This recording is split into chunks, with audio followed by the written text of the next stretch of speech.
Welcome back student. इसमें last में topic पढ़ लेते हैं कॉम्प्लेक्स एनालिसिस। और कॉम्प्लेक्स एनालिसिस में मैंने आपको कॉम्प्लेक्स इंटीग्रेशन में लॉरेंस सीरीज तक क्लियर किया है। और लॉरेंस सीरीज की अगर बात किया जाए तो आपने हर एक लॉरेंस सीरीज, टेलर सीरीज ये सब पढ़ा था। आज एक बहुत अच्छी सीरीज, अच्छा एक और पढ़ा था, कोशी इंटीग्रल फॉर्मूला भी पढ़ा था, है ना। एक और अच्छी थ्योरम है मोरेरा थ्योरम। अगर मैं चाहता तो उस मोरेरा थ्योरम को पहले भी पढ़ा सकता था। तो मोरेरा थ्योरम जो होती है वो मोरेरास जो थ्योरम है यहाँ पर वो कोशी इंटीग्रल फॉर्मूले की या कोशी इंटीग्रल थ्योरम की कन्वर्स पार्ट होती है। कैसे? कोशी इंटीग्रल फॉर्मूला क्या होता है? कह रहा कोई एक क्लोज कंटूर पर बेटा किसी भी एक क्लोज कंटूर पर एफजेड डीजेड की वैल्यू ऑलवेज क्या होती है? जीरो होती है। तो इसमें उल्टा क्या हो जाएगा? मान लो किसी कोई फंक्शन की इसकी वैल्यू जीरो है तो बताइए वो एफजेड कैसा, क्लोज कंटूर पर उसकी वैल्यू जीरो है तो बताइए प्रूफ करो कि एफजेड कैसा फंक्शन होगा? एक एनालिटिक फंक्शन होगा। कैसा होगा? अब एनालिटिक फंक्शन कोई करने का तरीका है ये। अब इसी को हम लोग बोलते हैं मोरेरा थ्योरम को converse of the Cauchy integral formula, sorry theorem. Cauchy integral theorem की एक कन्वर्स होती है मोरेरास। आइए दिखाते हैं कैसे।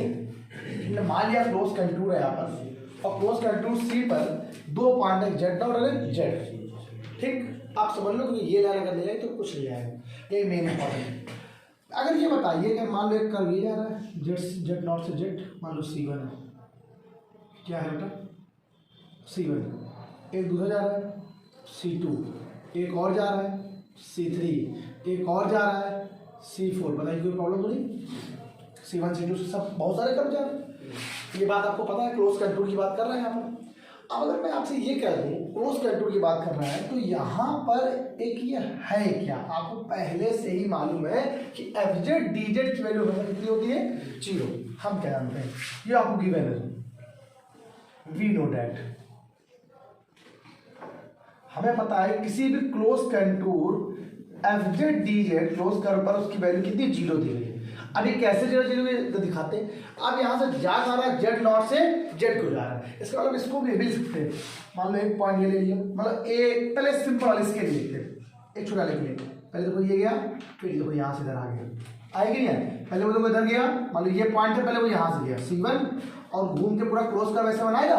तो यहाँ से कैसे बनेगा देखो पहले, तो ये हो जाएगा C1 f z d z plus C2 f z d z की वैल्यू कितनी? जीरो आनी चाहिए। जरा देखना मेरी बात, ये होगी भाई एफजेड डीजेड की वैल्यू जीरो होती है। इसका मतलब ये अगर हम क्लोज कर की बात करें तो एक ये क्लोज कर बनना है, छोटा सा बनना है C1 और C2 को लेकर, ठीक। ले लिया। अच्छा C1 की अगर वैल्यू देखें तो कहाँ से स्टार्ट कर रहा है? जेड नॉट से जेड, एफजेड डीजेड। देखो ये चीज जो स्टेटमेंट लिख रहे हैं ना ये सिर्फ समझाने के लिए है, मेन इंप्रूवमेंट तो इसके बाद होगी। ये बताना पड़ेगा, जो लाइन लिखनी है मुझे जो बतानी है वो इसके लिए बड़ी इंपॉर्टेंट ही है। प्लस यहाँ से C2 की बात कर रहा है तो C2 कहाँ स्टार्ट हो? तो यहाँ से आगे। भाई क्लोज कर्व की बात करता है तो लोग ऐसे जाते हैं, लेकिन आपके लिए कर्व ऐसे जा रहा है ना, वो कर रहा है, उसके बाद में डायरेक्ट आप तो जेड से कहाँ गए हम लोग? Z nought f z d z. Clear होगी बात है? ओके। अब देखो जेड से जेड नॉट चला गया, इसकी वैल्यू तो नहीं है ना। अब अगर मैं इसमें क्या कर दूँ, डेफिनेट इंटीग्रल की जो प्रॉपर्टी होती है, अगर माइनस से मैं मल्टीप्लाई करा देता हूँ तो जेड नॉट से जेड बन जाएगा एफजेड डीजेड हो जाएगा, नहीं जाएगा? तो पूरा कट गया, वैल्यू कितनी है? जीरो आ गई। मतलब इसकी वैल्यू किसके बराबर होती है? जीरो के बराबर होती है। ये आप समझ जाओगे, यही चल रहा है साथ में। इसका और मतलब भी, अगर मैं जीरो ना करता तो मैं जीरो का मतलब इन दोनों की वैल्यू जीरो के बराबर होती है। तो इसका मीन ये हो जाएगा कि z nought to z f z d z equal to, ये क्या जाएगा? Z nought to z f z d z. जरा मेरी बात सुनो, इस जेड नॉट टू जेड को पहले वाले को C1, दूसरे वाले को क्या माना? C2। तो मतलब ये जरा देखो ये क्या है? ये जो एक कर्व बन रहा है या पाथ बन रहा है, अगर C1 और C2 की बात करें तो ये दोनों तरफ से C1 C2 तो कोई फर्क नहीं पड़ रहा, उस पर कोई फर्क नहीं पड़ रहा है। कौन? ये जो क्लोज इंटरवल है आपके पास, क्लोज इंटरवल या क्लोज इंटीग्रेशन एफजेड डीजेड के लिए हमेशा जीरो हो रही है। किसके लिए? चाहे C1 के लिए हो चाहे C2 हो, तो दोनों जोड़ोगे तो जीरो ही आएगा, या C3 C4 लेंगे तो भी जीरो आएगा। मतलब इसकी जो इंटीग्रेशन की है ये दोनों बराबर एक प्रकार की है। अच्छा डिपेंड तो किसी पे कर ही नहीं रहा है। मतलब ये जो इसका इंटीग्रेशन है ये कर्व पर या उस पर जो कर्व बन रहा है, क्लोज कर्व पर ना, उस पर डिपेंड नहीं कर रहा है। लेकिन डिपेंड किस पे कर रहा होगा? अगर क्लोज कर्व पे डिपेंड नहीं कर रहा है तो पॉइंट पर डिपेंड कर रहा है। इसका मतलब वो सिर्फ पॉइंट पे डिपेंड कर रहा है। अगर पॉइंट यहाँ बदल दोगे, अगर ये जेड नॉट से जेड के स्थान पे जेड से जेड नॉट हो जाए तो नहीं घटेगा। तो कर्व पे डिपेंड नहीं कर रहा है। अगर कर्व ऐसे ही रहेगा तो कर्व पे ये जो इंटीग्रल है वो थ्योरम डिपेंड नहीं कर रही है। लेकिन किस पे डिपेंड कर रही है? ये पॉइंट पे डिपेंड कर। तो लिखना है यहाँ पर लेट, लिखा है आपको, लिखना है यहाँ पर कि late Z not is a fix point and Z is a variable point in domain D. Domain D के लिए for close interval C F Z D z equal to 0 is independent on path, independent on path joining Z nought to Z. जो Z not से Z पे जो joining में path बन रहा है उस पर क्या इंडिपेंडेंट है, मतलब इंडिपेंडेंट है। ठीक, joining independent z nought to z, ये हो गया। And depend on the z nought and z point. Z nought कैसा पॉइंट है? फिक्स पॉइंट है। और ये कैसा पॉइंट है बेटा? एक वेरिएबल पॉइंट। इस पर ये डिपेंड कर रहा है। देन तब तो मैंने मान लिया, तब यहाँ पे क्या बनने वाला है? देन तब यहां पर हम लोग अपने मन से फंक्शन मानेंगे पूरे क्लोज कर के लिए, f Z D z equal to C f t d t मान लिया, या कुछ लोग उसको पॉइंट के हिसाब से C F Z D Z ही मानते हैं। पूरे कर्व की बात कर लिया तो पूरे कर्व की बात करेंगे तो पूरे फंक्शन का, पूरा होल फंक्शन की बात करेंगे तो कैपिटल एफ जेड आएगा। क्या आएगा? कैपिटल एफ जेड आएगा। पूरे फंक्शन की बात करें तो कैपिटल एफ जेड आ जाएगा। और पॉइंट यहाँ पर सी क्या रहेगा? जेड से जेड नॉट से जेड रहेगा। ये बात ध्यान रखना, सी के लिए यहाँ पर मतलब है जेड नॉट टू जेड। ये पॉइंट सिर्फ यही चल रहा है। ओके, अब चाहे वो सी लिखा है, इसीलिए मैंने जेड यहाँ C1 C2 C3 C3 कोई मतलब नहीं। पॉइंट आपने माना है सिर्फ जेड नॉट से जेड, इसी पर डिपेंड कर रहा है। क्योंकि अगर आप C1 C2 C3 मानते हो तो कोई फर्क पड़ेगा नहीं ना उससे, तो कोई बात नहीं, हमने सी मान ली क्योंकि वो तो इंडिपेंडेंट है किसी भी कर्व पर, किसी भी पाथ पर जो इससे मिलकर बन रहा है, तो हमने सिर्फ सी माना। अब ये कहोगे सर टी कहाँ से आ गया? मैंने कहा वेरिएबल पॉइंट है।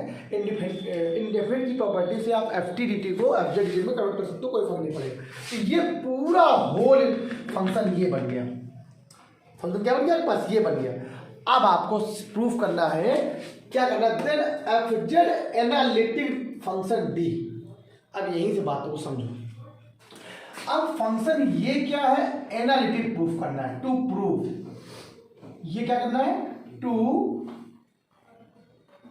प्रूव, इसको प्रूव करना है F Z is analytic function. भैया बहुत इंपॉर्टेंट है यार। अब एनालिटिक फंक्शन का मतलब क्या होता है, कौन बताएगा? अब एनालिटिक फंक्शन क्या, एफ जेड है क्या? एनालिटिक फंक्शन मतलब शायद देखो यही चीज तो है, एक चीज है। अगर ये इंटीग्रेशन लगा हुआ है इसके बराबर, इसका अगर डिफरेंशिएशन निकाल दें सेम बन जाए, तो इसका मतलब एक बात और ध्यान रखना, ये जो कैपिटल एफ जेड है इसका जो डिफरेंशिएशन होगा वो एफ जेड के बराबर आ जाएगा। भाई यही चीज तो लिखी है, देखो यहाँ पर ये चीज क्या है? Integral F Z D Z. यहाँ पर अगर इसका डिफरेंशियल करा देता तो ये हट जाएगा, ये इसका एक बार क्या हो जाएगा? डिफरेंशिएशन हो जाएगा। मतलब ये क्या है? ये पूरा होल फंक्शन जो है, ये पूरा जो होल फंक्शन है वो डिफरेंशिएबल हो जाए। कैसा हो जाए? डिफरेंशिएबल, मतलब एफ डैश जेड हो जाए। तो यही किसके इक्वल लाना है? एफ जेड के बराबर लेके आना है, मतलब यही लेके आना है और कुछ लेके नहीं आना। एफ डैश जेड किसके इक्वल है? एफ जेड के बराबर हो जाए। दैट्स मीन ये जो एफ जेड फंक्शन हो कैसा हो जाए? डिफरेंशिएबल हो जाए। और अगर ये डिफरेंशिएबल हो गया ईच पॉइंट पर, मतलब एफ जेड पर भी, जेड नॉट पर भी, जेड पर भी, तो फंक्शन कैसा होता है? एनालिटिक होता है। अब आप लोगों ने किसी भी चीज की डिफरेंशिएबिलिटी को चेक करने के लिए थ्योरम पढ़ी होगी या क्वेश्चन पढ़ा होगा। ये पढ़ते हो आप लोग, देखना लिमिट एच टेंड्स टू 0 पर ऐसे करते हो ना, F x plus H minus F x upon H, और ये अगर एग्जिस्ट कर जाता है तो काम बन जाता है। भाई ये निकाल तो इसी तो बोलते हैं एफ डैश एक्स। और ये फॉर्मूला आपने पढ़ाया था कुछ, ठीक है? किसी भी कर्व पर ये पढ़ते हो आप। तो यही जरूर स्टार्ट करना शुरू करेंगे, मतलब आपको यही प्रूफ करना है। अब ये कैसे लेके आना है या क्या करके लाना है ये बताते हैं, और ये ही क्या बताता है? ये बताता है ऑब्जेक्ट की बात कर रहा होता है। तो हमें यहाँ पर एक पॉइंट लेना पड़ेगा, पर एक जेड जो किसी पर डिपेंड नहीं करता, जहाँ जेड कैसा होता है? टेंड्स टू 0 होता है, इसकी बात करनी पड़ेगी। और इसके लिए हम लोग ये ले सकते हैं, फिर इसको उधर लेके आएंगे बराबर। आपको ये प्रूफ करना है किसी तरीके से, कैसे भी लाओ, ये तुम्हारा काम है। अच्छा, इसका एक मतलब और भी है, इसका मतलब क्या है आपके पास, इसका मतलब और ds का मतलब यहाँ पर ये है हमारे पास कि अगर हम इसको ये चाहे लिख दें, ये जो लिखा हुआ था ये प्रूवमेंट वाली, इसको अगर हम ये लिख दें तो कोई दिक्कत, बताओ कोई दिक्कत क्या है? इसका मतलब भी यही होता है। और अगर इसका मॉड ले लिया जाए, mod F dash minus F Z less than epsilon होता है, वेयर जहाँ एप्सिलॉन टेंड्स टू कितना होता है, 0 होता है। ये बात आपको पता होगी, नहीं पता है तो मैं आपको बता दे रहा हूँ। एप्सिलॉन डेल्टा ग्राफ एक रूल होता है, उसके अकॉर्डिंग ये चीज़ ऐसे होती है। लेकिन हम लोग यहाँ से करने जा रहे हैं, तो पहले आप लोग काम करो, उसको मैं रफ कर दूँ तो मैं यहाँ से करना शुरू करूँगा। बहुत इंपॉर्टेंट है, थोड़ी बड़ी जरूर है, लेकिन आसान है, ज़्यादा कठिन भी नहीं है। थोड़ा रफ करें इसको जरा। नाउ लेट, अब मुझे आपको जो ये प्रूव करना है ये चीज ऐसे ले आओ, मतलब एक बार ये प्रूव करना है इसके बराबर लाना है, तो मैं इसको इधर ले आऊंगा तो फिर 0 बजाएगा। हमें ये प्रूव करना है, टू प्रूव दैट। देखो नाउ मैंने क्या किया, एफ जेड जो आपका ऐसा कैपिटल एफ जेड उसको ऐसे लिख दिया। ये तो पता ही आपको मिलता है जेड नॉट से Z F t d T की फॉर्म। अब आप कहोगे sir F Z D T की फॉर्म में क्यों लिखो? देखो अगर एफ जेड डी टी लिख देंगे तो फिर इंटीग्रेशन में थोड़ा दिक्कत होगी, वो भी जेड नॉट है, फर्क रेशन में नहीं है, इसलिए मैंने ऐसे लिख दिया। ठीक है, दूसरे वेरिएबल पर आप क्या करते हैं बेटा, हमें तो ये चाहिए ना, तो हमारे पास जो फॉर्मूला होता है अगर एक्चुअली अगर देखो यहाँ पे क्या है, हम लोग क्या करेंगे, जेड को ऑपरेट कर लेंगे जेड प्लस एच से। तो जहां पर भी जेड था वहां पे क्या आ गया, जेड प्लस एच हो गया, ये हो गया एफ टी डी टी। तो फॉर्मूला आपके पास क्या होता है, F Z plus H minus F Z. Clear हो गई बात? अपॉन जेड बाद में कर लेंगे, एच इक्वल टू, जरा देखिए यहाँ से क्या होगा, ये वैल्यू यहाँ से Z not Z plus h f t d t minus Z not Z F t d T. तो देखो ये माइनस है, डेफिनेट की एक प्रॉपर्टी, इसको माइनस कर दो तो ये प्रॉपर्टी बदल दो तो ये ऐसे बदल जाता है, प्लस कर दो तो जेड से क्या बन जाएगा, जेड नॉट, और आपने एक इसकी एक स्प्लिट प्रॉपर्टी पढ़ी जो ब्रेक करती है अलग अलग, हटा दो यहाँ से, क्या बन गया, जेड से जेड प्लस एच। अब आप सर वो तो इधर होता है, अरे इसको इधर कर दो यार, है भाई सेम चीज़ होती है दोनों चीज़। यहाँ से क्या बन जाएगा, जेड से क्या बन गया, Z plus h f t d T. पूरा फंक्शन करता है, ध्यान दो, तो जेड पे तो डिपेंड कर रहा है, जेड नॉट पे भी डिपेंड नहीं कर रहा है। तो जेड नॉट तो फिक्स पॉइंट है, जेड एक वेरिएबल पॉइंट है। ये बात समझ क्लियर हुई यहाँ से? अब आपको चाहिए क्या, यहाँ पर देखो फॉर्मूला क्या होता है, F x plus H minus F x upon H चाहिए होता है। तो हमने पहले एच ले लिया यहाँ पर अपॉन, क्या ले लिया आप लोगों ने, आप एक काम करो ना, यही जो चल रहा था आपके पास F Z plus H minus का एफ जेड, और आप एक काम करो एच से डिवाइड कर दो यहाँ साथ में, Z plus H minus F Z, Z Z को यहाँ पे एच से डिवाइड हो गया, याद कर दिया हमने, ठीक है। अब आपको चाहिए क्या, ये जो मैंने आपसे क्या बोला था, ये जो चीज थी ये एफ जेड के बराबर चाहिए, तो अगर मैं इसको उधर ले आऊंगा तो बराबर 0 आ जाएगा, नहीं जाएगा, तो ऐसे करो ऐसे लगेगा 1 अपॉन एच। सुनना ये क्या लिखा हुआ, F Z plus H minus F z upon h minus को हमने F Z small f Z है बराबर, ये वैल्यू यही लिखी हुई ना 1 अपॉन एच। क्लियर होगी बात है? देखना integral z to Z plus h, ये क्या लिखा हुआ एफ टी डी टी, और माइनस स्मॉल एफ जेड को उन्होंने अलग कर दिया, सिर्फ स्मॉल एफ जेड। दिक्कत ये आ रही है दिक्कत ये इसको क्वेश्चन पर मान लो या जो भी मान लो, जो भी मान लो, कुछ भी दिक्कत ये आ रही है सर, ये इंटीग्रेशन में, ये विदाउट इंटीग्रेशन में, इसको थोड़ा सा ब्रेक करना पड़ेगा, थोड़ी चीज़ों को समझाना पड़ेगा। यार मेरी बात सुनो, एक लाइन इसका एक क्वेश्चन बढ़ा लो पहले, फिर इसको मानना। अच्छा मैं अगर ये ऐसे लिख दूँ तो 1 अपॉन एच को ऐसे कर दूँ, ब्रैकेट लगा दूँ, इस पूरे का अपॉन में जेड हो जाएगा, एच हो जाएगा, H Z plus h f t d t minus का एच एफ जेड, ये क्लोज लगा दिया, इक्वेशन नंबर 1 मान लिया। बात कोई दिक्कत, जब 1 अपॉन एच का मल्टीप्लाई यहाँ कराओगे तो यहाँ पर तो अपॉन जेड आ गया, एच आ जाएगा, लेकिन यहाँ पर एच एच कैंसिल हो जाएगा। अब कुछ ऐसा कर दो जिससे क्या बन जाए आपका, ये भी इंटीग्रेशन के अंदर आ जाए। वैसे एक्चुअली आपको पता है लेकिन आपको ध्यान नहीं आ रहा है। आइए इसको आप दिखाते हैं।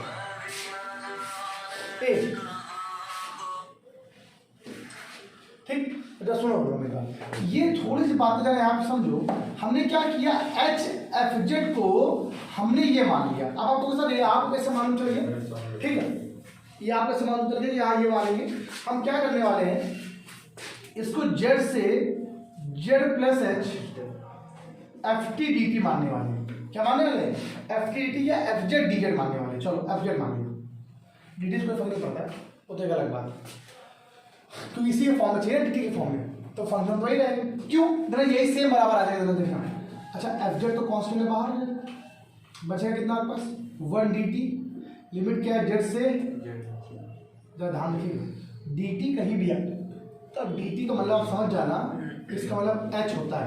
अब इसका हो जाएगा T, upper limit minus lower limit, तो Z plus H minus Z से आप कैंसिल करो, एच आएगा कि नहीं आगे, that's mean H F Z. तो जो एच एफ जेड आ रहा है वही आ रहा है कि नहीं आ रहा है, तो इसको मैं ये लिख सकता हूँ, किसको, 1/h इंटीग्रल पूरा लिख दो, z to Z plus h, ये आ गया बेटा f t d t minus z to Z plus h, ये आ गया एफ जेड डी टी। ये बात ध्यान रखिएगा, ठीक है। एक बात और, कहीं पर भी सिर्फ सिंगल डी टी की आ जाए बात और उसका इंटीग्रेशन करना हो, उसके लिए इसकी इक्वल होती है एच की इक्वल होती है, ये बात भूलना नहीं, ध्यान रखिएगा, तो काम पड़ जाएगा आगे अगले स्टेप में। अब यहाँ पे क्या करने वाले हैं, इसको मैं ओवरऑल ऐसे क्या लिख सकता हूँ, 1/h मानकर ओवरऑल मैं क्या लिख दूँ, उसको integral z to Z plus h f T minus F Z, और इसको ब्रैकेट बन के यहाँ पे डी टी लिख दूँ, कोई प्रॉब्लम। लास्ट स्टेप बचा है, जो ये चल रहा था, अब इसका मॉड ले लीजिए आप, क्या ले लीजिए, इसका मॉड ले लीजिए। जैसे ही आप मॉड लेते हो, जैसे ही आप मॉड लेते हो तो वैल्यू पता है लेस देन और इक्वल टू हो जाती है, कैपिटल है, ध्यान रखिएगा, ये स्मॉल है। जैसे आपने मॉड लिया तो मॉड लेने के बाद एक स्टेप बाद लगाएंगे, चलो 1/h integral 0 to Z plus h z to है बेटा, z to f T minus F Z, और ये हो जाएगा डी टी। एक जल्दी से जल्दी इसको रखो, तो हम इसको हम रख देते हैं। बच्चा देखो, अब आपने क्या किया, इसका भी मॉड ले लेते हैं, आप ले लेते मॉड। अब मेरी बात जरा सुनो, अब इसी के मॉड को सॉल्व करते हैं, इस तरह वाले, ठीक। इसको क्या होगा, देखिए इक्वल चल रहा था, अब 1/mod हो गया, जब अप्लाई कर दिया मॉड को तो लेस देन और इक्वल टू हो गया, क्या देखिएगा। और जब अंदर मॉड अप्लाई हो गया, Z to Z plus H, mod क्या होगा बेटा आपके पास, F T minus F Z mod और डी टी, ऐसा लगे। देखिए सुनिए मेरी बात सभी लोग, अच्छे से समझिएगा मेरी बात को, क्लियर रखिएगा। अब आपको मैंने अभी जो स्टार्ट पढ़ा रहा था, तो मैंने कहा था delta epsilon delta graph, epsilon delta graph क्या होता है। मैंने अभी आपको बताया था कि if limit t tends to z पर जो एफ टी की वैल्यू अगर एफ जेड हो जाएगी, मान लीजिए बेटा साथ देन तब f T minus F z का जो मॉड होगा, ठीक है, वो लेस देन और इक्वल टू एप्सिलॉन होगा। कितना होगा, लेस देन और इक्वल टू एप्सिलॉन, जहां एप्सिलॉन क्या होता है, टेंड्स टू 0 होता है। कैसा होता है, टेंड्स टू 0। तो मैं इसको रफला दे रहा हूँ, समझा चुका हूँ मैं इसको, पहले बता चुका हूँ, ठीक। अब जैसे मैंने इसको रफ किया तो ये जरा वैल्यू जरा देखो, मैं इसको हटा दूं यहाँ से, ये चल रहा है साथ में, इसको मैं यहाँ पर फिर से लिख लेता हूँ, mod capital F Z plus H minus F z upon h minus small f Z, mod लगा दिया, ठीक। जो चल रहा था वो क्या था, लेस देन और इक्वल टू, ठीक है। इसको मैं अलग कर दूंगा बाद में। अब इसके लिए क्या बेटा, आपको एप्सिलॉन आ गई, और आपको मैंने क्या बताया था, epsilon upon mod H cube, तो एच ही होती है ना, कोई एक कांस्टेंट है, कोई बात ही नहीं, वैल्यू अलग है। और ये बचेगा क्या, integral z to Z plus h d t बच जाएगा, मॉड लगा दो। ये बताओ ये वैल्यू कितनी होती है, बताया था पीछे, अभी सॉल्व किया था, एच ही होती है। एच से एच क्या हो गया, कैंसिल, लेस देन क्या हो गया, एप्सिलॉन। और एप्सिलॉन इतना छोटा होता है कि 0 बराबर हो जाएगा, इसमें मॉड हट के जाएगा, तो यहाँ से जाएगा लिमिट, यहाँ पर लिमिट भी सामने अप्लाई कर दो, h टेंड्स टू 0 पर, ठीक है। Limit h tends to 0 f Z plus H minus F z upon h minus small z equal to क्या हो जाएगा 0। क्यों? तो एप्सिलॉन कैसा है, टेंड्स टू 0 है। ठीक, तो ये प्रॉब्लम क्या हो गया भाई, यहाँ पर ये वैल्यू h के बराबर है, h से h कैंसिल हो जाएगा, एप्सिलॉन बचेगा। एप्सिलॉन कैसा है, टेंड्स टू 0, और एप्सिलॉन अगर टेंड्स टू 0 कर दिया जाए तो ये वैल्यू 0 के बराबर हो जाएगी, और यहाँ से मॉड हट जाएगा तो ये वैल्यू यहाँ चली जाएगी। तो ये फॉर्मूला किसका होता है, capital F dash z equal to क्या आ गया, एफ एक्स, एफ जेड आ गया। यही आपको प्रूफ करना था। सो एफ जेड इज कौन, एफ जेड जो फंक्शन है कैसा है, डिफरेंशिएबल। कैसा है, differentiable at every point, at यहाँ पे क्या है, एट डोमेन डी पर। बोलो डोमेन डी, डोमेन डी के अंदर जितने भी पॉइंट होंगे उन सभी पॉइंट पर ये कैसा है, डिफरेंशिएबल है। और डिफरेंशिएबल का मतलब होता है रेगुलर पॉइंट है, इसका मतलब इंटायर फंक्शन है, दैट्स मीन एनालिटिक फंक्शन है। So F Z is analytic inside domain D, in domain D देना, in domain D, domain D की बात कर रहा है इसीलिए। अच्छा एक बात और, लेवलियस थ्योरम जब बताई जाएगी तो वहाँ पर 2 पॉइंट दिए जाएंगे, उन 2 पॉइंट पे करेंगे। तो लेवलियस थ्योरम नेक्स्ट टाइम बताते हैं आप लोग को। ये सुनो मेरे सब लोग, बहुत अच्छा रहा है ये क्लास में। इसमें सबसे ज़्यादा क्वेश्चन कोसी के क्वेश्चन आते हैं, Morera theorems, Laurent's theorem, Taylor theorem. इन थ्योरमों को आपको समझना है अच्छे से। अगर थ्योरम अच्छे से आपको आ गई तो चीज़ें करने में ज़्यादा परेशानी नहीं होने वाली। अच्छा, टेलर थ्योरम जो होती है और मोरेरा जो लॉरेंस से होती है, उनके क्वेश्चंस बहुत आते हैं। तो आप नेक्स्ट टाइम पे पहले तो हम लेवलिस थ्योरम को खड़ा के, लेवलिस थ्योरम को कंप्लीट करके कुछ स्टेटमेंट बस वो करवा के पहले, फिर नेक्स्ट टाइम से उसको बताएंगे। पहले इतना रखो, आज इतना ही, 12।